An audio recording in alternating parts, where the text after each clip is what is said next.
Set पे खामोशी करेंगे। सब लोग अपने सेल फोन साइलेंट कर लें। शो के दौरान पिक्चर्स वीडियोस नहीं बनाइएगा। शो के बाद आपको टाइम मिलेगा बना लीजिए।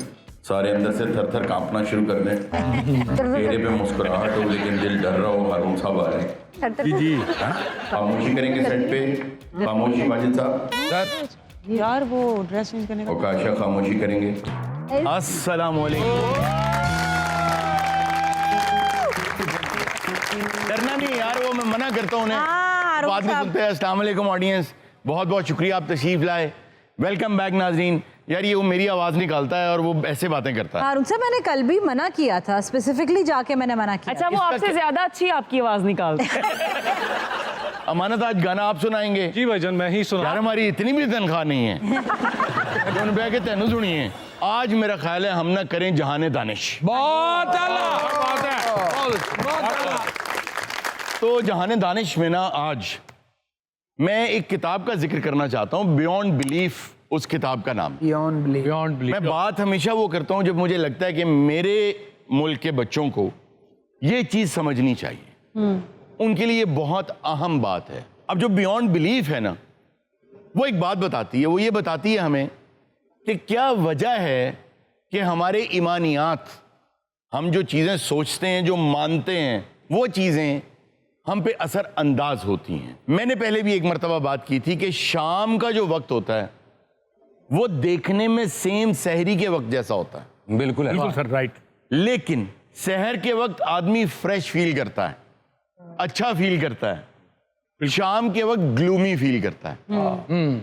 वो कहाँ है? वो शाम कहाँ है? शाम सूरज में नहीं है, शाम आसमान पे नहीं है, शाम आपके बिलीफ में है। वाह, ये शाम है। तो उस बिलीफ की वजह से आप डाउन क्यों उदास फिरते हो सर्दियों की शामों में? इस तरह तो होता है फिर इस तरह के काम। जी हाँ, तो असल में शायरी में शाम को बहुत इस्तेमाल किया गया है। जी हाँ, शाम बहुत ज्यादा इस्तेमाल की गई। में दुख। आपके साथ भी एक शाम बैठी है। अच्छा, आपको पता है दुख आसान है, खुशी मुश्किल है।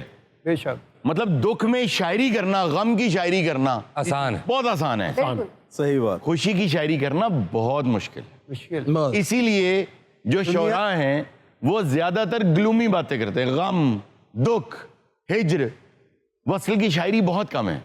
उसकी ये वजह है। फिर एक्टर को, किसी को कहें कि मुझे एक्टिंग का शौक है जी, आप कहें आए एक्टिंग करें, वो रोने वाली करेगा। ऐसा ही है। ये क्या हो गया? हाँ, रोना बहुत आसान है। दुनिया में से अगर गम खत्म कर दिया जाए ना तो सबसे पहले शायर मर जाएंगे। ये बात तो सही है। शायरी ज्यादातर इन्हीं चीजों पे हुई है। बिल्कुल ऐसे। तो बियॉन्ड बिलीफ में जो सबसे पहला सबक है, 3 असबाक हैं, उसमें हम बाकियों पे कभी फिर बात करेंगे। और जो सबसे इंपॉर्टेंट है ना, वो ये है कि 97% दुनिया के लोग खुद को अनलकी समझते हैं। जैसे कि आप हमेशा करते हैं कंपैरिजन। मेरे इतने फॉलोअर्स हैं, इसके तो इतने, मैं अनलकी रहा हूं, इसकी ये चीज वायरल होगी, मेरी नहीं हुई है, मैं अनलकी हूं। खुद को अनलकी समझते हैं और कामयाब लोगों को देख के लकी समझते हैं। इसलिए 97% लोग लकी नहीं होते हैं। लेकिन मसला क्या है? मसला आप में है, क्योंकि आप सोच रहे हैं आप अनलकी हैं तो आपको अपॉर्चुनिटी नहीं मिल रही। अब साइंस ये बातें फलसफे की नहीं मानती। साइंस कहती है एक्सपेरिमेंट करो। बिल्कुल। तो एक एक्सपेरिमेंट किया गया। एक्सपेरिमेंट ये किया गया कि 600 लोगों को इकट्ठा किया गया। 600 लोगों को इकट्ठा करके उन्हें एक एक अखबार दिया गया। अखबार एक जैसा था। ठीक है। उस अखबार को थमाने से पहले उनके लंबे लंबे इंटरव्यूज किए गए और मार्क कर लिया गया कौन कौन खुद को लकी समझता है, कौन कौन अनलकी समझता है। और अखबारात दिए गए कि इस अखबार में गिने कितनी तस्वीरें हैं। आपने बस ये गिनना और हमें बता देना है। अब जब वो अखबार खोलते हैं ना आप, तो उसके अंदर वाले एक सफे पे लिखा था कि इसमें 43 तस्वीरें हैं, गिनने की जरूरत नहीं है। और एक सफे पे लिखा था कि ये सफा उन्हें दिखा के $250 उनसे ले लें। 97% लोगों को शॉर्टकट ये नजर ही नहीं आया कि 43 तस्वीरें इस अखबार में ये लिखा भी हुआ है। या अगर नजर आया तो उन्होंने कहा ये तो मुझे पागल बनाया जा रहा है। उन्हें यकीन नहीं था मैं इतना लकी हूं कि मुझे गिननी नहीं पड़ेंगी, लिखा हुआ सामने आ गया है। और जो दाईं तरफ $250 था उन्हें वो भी नजर नहीं आया। अगर नजर आया तो उन्होंने कहा कि नहीं, ये कहाँ मिल जाना है। तो 100 में से सिर्फ 3 लोग ऐसे थे, 600 में से 18 बनेंगे। सिर्फ वो लोग थे जिन्होंने वो $250 भी लिया और पढ़ते ही बता दिया 43 है। प्रॉब्लम कहाँ है? प्रॉब्लम यहाँ है कि वो उन्हें भी मिल सकता था, लेकिन जिनको मिला उन्हें यकीन था मैं लकी हूं, मुझे ये दिखा देना चाहिए और मैं लकी हूं, ये 43 सही लिखा हुआ है, इसमें इतनी ही होंगी। लेकिन सर अगर वहां पे ऐसे भी लोग होते कि अगर मैं ये दिखाऊंगा तो वो ये ना चेक कर रहे हो कि मैं हठ धर्म हूं, मैं पढ़ नहीं रहा, चेक नहीं कर यही रहा। बात है। हाँ। यही बात है। क्यों? क्योंकि उनके जहन में जो ख्वाब था, जो ड्रीम बना कि मैं ये दिखाऊंगा मुझे पैसे मिल जाएंगे, उसमें खराबी थी। हाँ। उस सोच में खराबी थी। कहीं ऐसा ना हो जाए, कहीं वैसा ना हो जाए, ये कहीं ऐसा ना हो जाए, इसने आपको बदनसीब रखा और सारी जिंदगी आप इस सोच के साथ चले गए कि मैं अनलकी हूं। आप अनलकी नहीं थे, आप सही जगह देख नहीं रहे थे। और एक चीज और, अक्सर लोग अपनी पुरानी लक, किस्मत, जिसका उन्हें लगता है उसने साथ नहीं दिया, उसके मातम पे बैठे रोते रहते हैं। इसलिए नई इब्तिदा पे नहीं जा पाते। वो उस ट्रेन का टिकट जेब में डाल के फिरते रहते हैं जो मिस हो गई थी। कि यार एक वक्त सी मैं कम देख करन लगा सा लेकिन नहीं हो सकिया, मैं असली पीछे रह गया। वो ट्रेन जा चुकी है, इस टिकट को फेंको, नया टिकट खरीदो। मैं आपको ये दावे से कहता हूं, आफ्टर स्टडिंग एटलीस्ट मतलब अगर आप देख लें 2003 से लेकर आज तक 23 साल बनते हैं। After 23 years of reading, I am telling you, आप आज से ये यकीन कामिल कर लें कि मैं एक लकी आदमी हूं। मैं लकी इसलिए हूं कि जो मेरा रब है वो बड़ा रहमान है। बेशक। वो मुझे लकी उसने बनाया है। मैंने क्यों ये बुरी उम्मीद रखी हुई है? उससे मैं हमेशा अच्छी ही उम्मीद रखूंगा। तो एक अच्छी शख्सियत से जब अच्छी उम्मीद रखी जाए तो वो आपको अच्छा ही बन के दिखाता है और आपके साथ अच्छा ही होगा। अनलकी आदमी जो है ना, वो जैसे कि आपकी पूरी बात इसी के है कि वो अपनी राह के आगे खुद सबसे बड़ा पत्थर होता है। सबसे बड़ा पत्थर। देखें, बड़ी खूबसूरत किसी ने बात की है कि 2 जिंदगियां होती हैं। पहली वो जो आपको मिलती है, दूसरी तब शुरू होती है जब आपको एहसास हो कि जिंदगी तो एक ही थी। जो लोग पर वही है ना, whataboutism बेहिम्मते ने ਜਿਹੜੇ ਬਹਿ ਕੇ ਸ਼ਿਕਵਾ ਕਰਨ ਮੁਕੱਦਰਾਂ ਦਾ, ਉਗਣ ਵਾਲੇ ਉਗ ਪੈਂਦੇ ਨੇ ਸੀਨਾ ਪਾੜ ਕੇ। वाह वाह वाह वाह। मुझे लगता है जो 97% लोग जो अनलकी है ना, वो अनलकी नहीं है, वो उनकी सोच, उनके अंदर पेसिमिज्म इतना ज़्यादा है कि यार ये करेंगे तो ये हो जाएगा, ऐसे करेंगे तो वो वाकई ट्रेन की टिकट जेब में नहीं, वो उसको घोल के पी लेते हैं। जी हाँ, ये बात बिल्कुल सही है। हाँ। आपको जब लगे कि यार ये फील्ड ही सही नहीं थी, इस फील्ड में पैसे ही नहीं हैं, आपकी चाहे एक तनूर है आपका या एक जूस की दुकान है आपकी, तो आपने याद रखना है कि एक छोटी सी जूस की दुकान पूरी दुनिया की चेन भी बनी हुई है। फिर मसला दुनिया में नहीं है, मसला आप में है।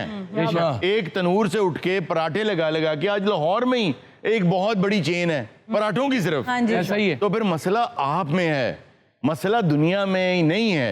और दूसरों में मसला देखने की बजाय सबसे, यही जो बात मैंने शुरू में की थी ना, कि अगर आपको बेवकूफ़ बनाया जा रहा है तो ये बहुत आसान है कि आपको बेवकूफ़ बनाया जाए, इससे कि आपको एहसास दिलाया जाए कि आप बेवकूफ़ बन रहे हैं।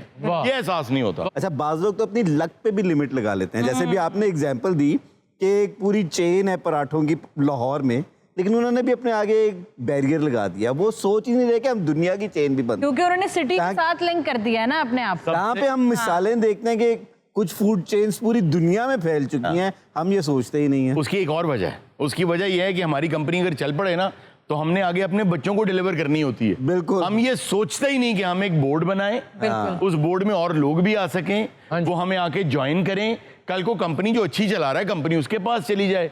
नहीं, मैं अपने बेटे को डिलीवर करूंगा, वो अपने बेटे को डिलीवर करेगा, आहिस्ता आहिस्ता वो कंपनी बंद हो जाती है। और हमें बहुत अच्छे तरीके से पता है कि good times create weak man. Haroon sir, मैंने कुछ दिन पहले एक पोस्ट देख रही थी, उसमें ये लिखा था कि किसी इन्फ्लुएंसर की पिक्चर थी और नीचे लिखा हुआ था कि उन बेटियों के नसीब अच्छे होते हैं जिनकी माएँ खुश होती हैं। तो ये भी एक किस्म का लोगों के जहन में ये डाल देना कि अगर माँ खुश नहीं है तो अब मैंने भी तो ऐसे रहना, इस बारे में लाइक कि एक वो चेन डाल देते हैं कि ये ऐसे ही अब चलनी है। तो देखिए, जो माँ होती है वो किसी की बीवी होती है और किसी की भी बीवी खुश नहीं हो सकती। हारून साहब, एक चीज होती है द पावर ऑफ मैनिफेस्टेशन। अगर आप ऑप्टिमिस्टिक हैं और आप मैनिफेस्ट कर रहे हैं चीज़ें, तो एक दिन वो आपके लिए हो जाएंगी। एग्जैक्टली वैसे ही जैसे हम सब ने ये मैनिफेस्ट किया कि आगा साहब जो हैं वो हमें नाश्ता कराएंगे, और अल्लाह गवाह है कि 2 दिनों से नाश्ता आगा साहब करा रहे हैं। और क्या नाश्ता भाई, आज मैंने सुना है ये पालक गोश्त और पराठे लेकर आए। यार मैं घर बाल बनाता रह गया है। अच्छा, सिर्फ आगा साहिब की जिम्मेदारी नहीं है कि नाश्ता उन्होंने कराना है, तो सबने अपनी अपनी बारी कर ली है। तो इस साल आगा साहिब की बारी है।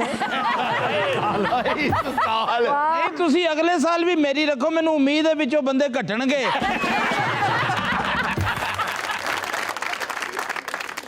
आने की बात कर रहे थे, तो इंशाल्लाह अगले हफ्ते आप सबके लिए मैं कड़ी पकौड़ा, चावल, वाइट भी पहले शो तो ही कह अरे जिस दिन इन्हें सानू ज्वाइन किया सी ना जी जी, ये उस दिन दा मैनू कह रहा है, इनू पता नहीं वो एक चावल लिया रहा घर। ये ना लांस नाइक चावल लेके आए, इंतजार कर रहा है कर्नल कब बनेंगे। लास्ट नाइट चावल ये जिसले एक चावल लेके आंदा ना, फिर इनू रस्ते जेदे भैणा भरा मिलते ने। और सर अगले हफ्ते पक्का इंशाल्लाह। अमानत, अगर तो बात ये पक्की है तो मैं बाहर गार्ड्स को कह दूंगा कि अमानत की एंट्री अगले मंडे से बगैर कड़ी पकौड़े और चावलों के बैन है। क्या Yes. 5 मिनट में सोचने लेते।